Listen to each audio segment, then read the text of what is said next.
ஊசியை உடச்சிட்டாங்களாம். அந்த ஊசி வந்து எப்படி போடுறதுன்றது சொல்லித்தரேன் பாருங்கள். இந்த ஸ்க்ரூ ட்ரைவர் எடுத்து இதோ இந்த இது இருக்குது பார்த்தீங்களா, ஸ்க்ரூவை வந்து இது பாருங்கள். நான் வந்து இதிலேயே திருப்பிடுவேன். நீங்கள் ஸ்க்ரூ ட்ரைவர் எடுத்துக்கோங்க, இல்லைனா கட்டிங் பிளேயர் எடுத்துக்கோங்க. அவ்வளோதான், ஒரே ஒரு திருப்புங்கடா, அப்போ ஊசி வந்துடும். ஓகேவா? ஃபுல்லாக திருப்ப வேணாம். ஓகே. அப்புறமா இப்போது உடஞ்சி போன ஊசியை எடுத்தாச்சு. இப்போ புது ஊசி போட போகிறோம். இந்த ஊசியில் ஒரு பக்கம் சப்பையாக இருக்கும், ஒரு பக்கம் குண்டாக இருக்கும்.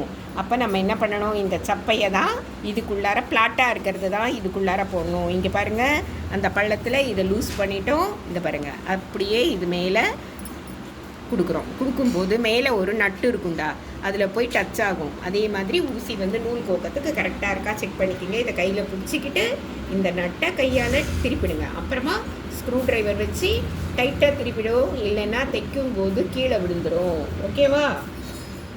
சரியா? டைட்டாக திருப்பிட்டு அதுக்கப்புறமா நீங்கள் ரஃப் கிளாத்தில் தைச்சி பார்த்துட்டு தைக்கணும். நீங்கள் வந்து அந்த ரவுண்டை வந்து உள்ளே போட்டிங்கன்னா நூல் கட்டாகும், தையல் வந்து விழவே விழாது. ஓகேவா? இதுதான் ஊசி போடுற மெத்தட். லைக் பண்ணுங்கள், ஷேர் பண்ணுங்கள், கற்றுக்குங்க. தேங்க்யூ.